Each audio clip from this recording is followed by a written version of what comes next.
Welcome back, everyone, for another deep dive. Today, we're going to be looking at a case out of Georgia.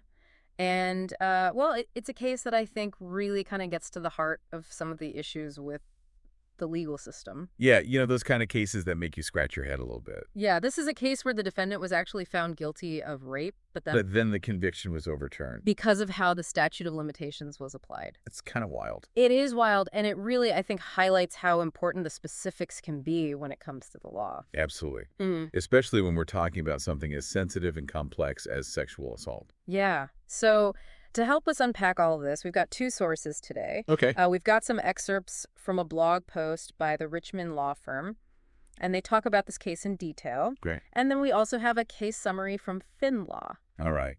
So both of those are going to give us a good picture of what happened with this case of Vincent PELAYO. Now, PELAYO was convicted of raping his niece, JP, when she was a child. And the alleged rape took place way back in 1995 and 1996. Oh, wow. But JP didn't report it to law enforcement until 2010. So we're talking like over 15 years. Yeah, more than 15 years later, which is significant. Yeah, and that timing is crucial because at the time in Georgia, there was a 15-year statute of limitations for these types of cases. Right? Now, I know some people listening might be thinking, well, why have a time limit on something as serious as rape, especially when a minor is involved? Right. Well, statutes of limitations are kind of a controversial issue. Hmm. There are arguments on both sides. Yeah. Some people argue that they're there to protect the rights of the accused. You have to think about it after a long period of time. Memories can fade.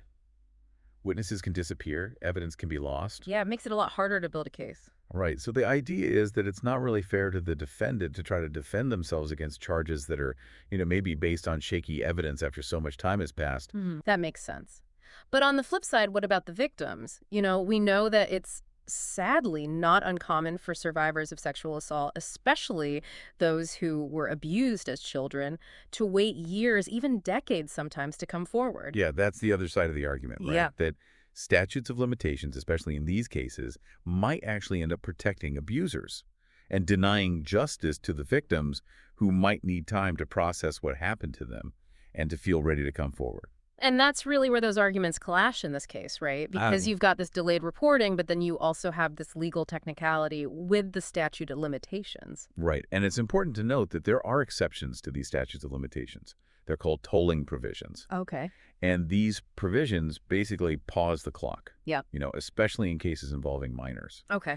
So even though the crime might have happened more than 15 years ago, in this case, the victim could still potentially have a legal path to pursue. So those tolling provisions could have given JP more time, but in Pelayo's case, something went wrong. Yeah, what happened was he was indicted in 2011, found guilty in 2022. But even with that guilty verdict, the conviction was overturned on appeal. Why? So here's the thing. Those tolling provisions that we talked about, they exist, but in Georgia, there's a very specific requirement. They have to be explicitly laid out in the indictment, which is that formal document that charges someone with a crime. So they basically forgot to include like a really important detail. Pretty much. And because that language was missing, the statute of limitations was applied as if those tolling provisions didn't exist. Wow. So this meant that PELAYO could only be convicted for any rape that occurred on or after June 22nd, 1996, based on that 15-year limit and the date of his indictment. Hold on, 1996. But JP initially testified that she was either in 4th or 5th grade when the abuse happened. Wouldn't that mean that at least some of the abuse would have taken place before that 1996 cutoff? Right. If her testimony about her grade level was accurate, it could very well mean that some of the abuse fell outside of the statute of limitations as it was applied in this case. It really seems like there were a lot of factors at play here, not just the indictment issue. The trial court also made a mistake with the jury instructions, right? Yeah, that's right. They actually told the jury that the statute of limitations didn't start until JP turned 16. Oh, wow. Which is not how it works in this case. And the appellate court even pointed out that the prosecution made some errors in their closing arguments, which just added to the confusion.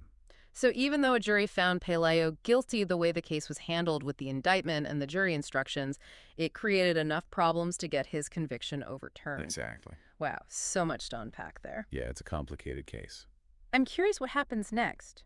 Can they retry him? Could this impact other cases in Georgia? Those are all great questions. Yeah. And I think it leads us into a deeper discussion about how statutes of limitations work, particularly when it comes to child sexual abuse. Okay, let's dive into that a bit further. Sounds good. I mean, it really feels like in this case, the legal system kind of failed JP. She gets a guilty verdict, but then it's all overturned because of these technicalities. It's definitely a case that raises some serious questions about how we balance the rights of the accused with the needs of the victims, Hmm. especially when we're dealing with trauma that might take years to process and come to terms with. Yeah, and one of the things that the Richmond law firm article points out is that Georgia law has actually changed since the time of this alleged crime, back when this supposedly happened. Uh-huh. For crimes that happened after July 1st, 2012, there's no statute of limitations at all if the victim of certain crimes, including rape, was under 16 at the time. So that's a pretty significant shift. Yeah. It seems like there's a growing recognition that, Yeah. victims of these types of crimes, they often need more time. They need more time to come forward. And that the old way of doing things might not have been serving them. Exactly. It's like the law is trying to catch up with the reality of what these victims go through. But unfortunately for JP, her case fell under the old law because the abuse happened before that cutoff date. Right. So it makes you wonder what kind of impact this case could have on other similar cases in Georgia, where maybe the statute of limitations wasn't properly addressed in the indictment. Yeah, it's certainly possible that this case could set some kind of precedent for other appeals. Hmm. It might even lead to some changes in the law down the line, to clarify how these tolling provisions are supposed to be applied. So we've got this really specific case with all these twists and turns. Yeah, But it's also highlighting this much bigger issue about statutes of limitations in general. absolutely. And this isn't just a debate for lawyers, right? I mean, this is something that affects everyone. Oh, definitely. It raises these fundamental questions about how we define justice, how we balance the rights of the accused with the needs of victims, and how we as a society respond to the trauma of sexual abuse. It's not simple. No, it's not. And we have to consider both sides, right? I mean, on the one hand, we want to make sure that the legal system is fair to everyone, Right. that people are protected from being wrongly accused based on evidence that might not be reliable after so much time has passed. Yeah. But then there's this other reality that we have to acknowledge. Yeah. That delayed disclosure is incredibly common in cases of child sexual abuse. Especially in these types of cases. Yeah, and we can't just ignore the impact of that trauma and how it can make it really hard for someone to come forward right away. That's right. It's like you said, it's a sensitive balancing act. There's no easy answer. And I think that's what makes this case so compelling. Yeah, and it also makes you think about the long-term consequences. Mm-hmm. If PELAYO's case does go to a new trial, can you imagine what that would be like for JP? Oh, man. Having to relive all of this again, potentially decades later? It's a tough situation. Yeah. And it really highlights the need for the legal system to take a more trauma-informed approach. Mm-hmm.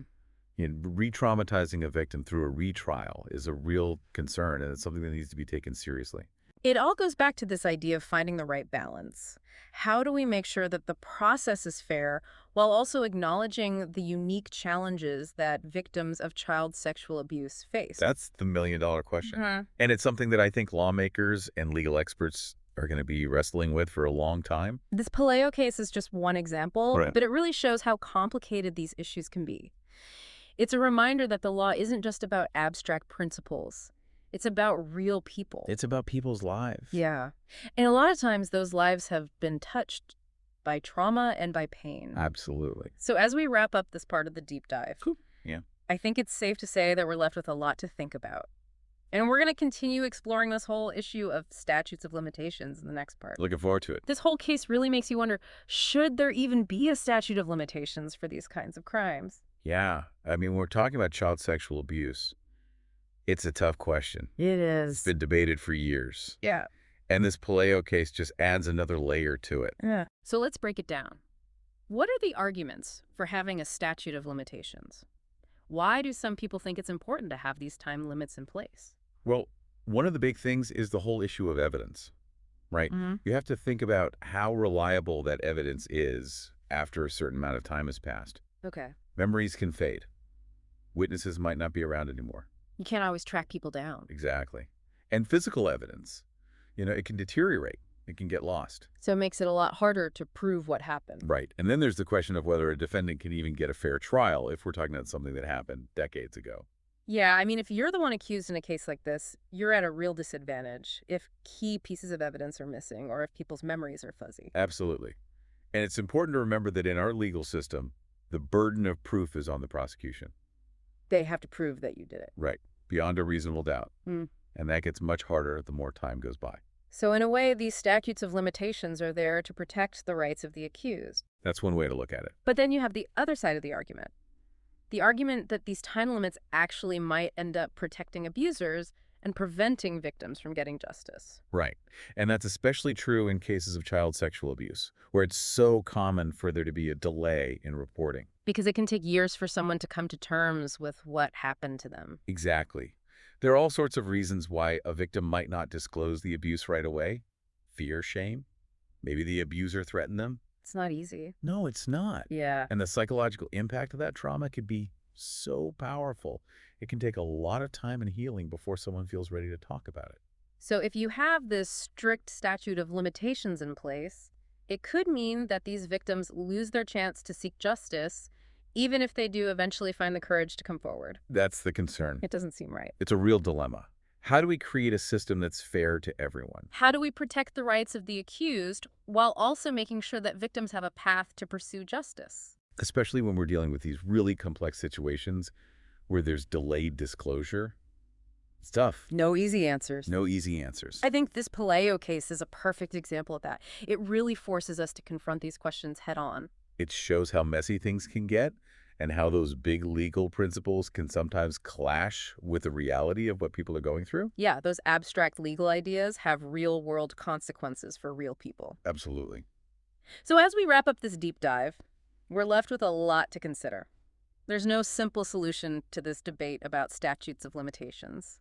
But I think this case highlights just how important it is to keep having this conversation. Yeah, we need to keep talking about it. We need to keep looking for ways to make the system better for both victims and the accused. It's about finding that balance. Right. And I think that's something we can all agree on. We want a system that's fair and just. Yeah. And that takes into account all the complexities of these types of cases. And we'll leave you with this. We've talked a lot about the PELAYO case and about the broader issue of statutes of limitations. But what do you think is the best way to move forward? Should there be any time limit on when someone can seek justice for these types of crimes? It's a question that deserves our attention. It is. And it's a conversation that needs to involve everyone. Lawmakers, legal experts, survivors of abuse. We all have a role to play in shaping a system that truly serves justice. I think that's a great place to leave it. Thanks for joining us for another deep dive. We'll see you next time.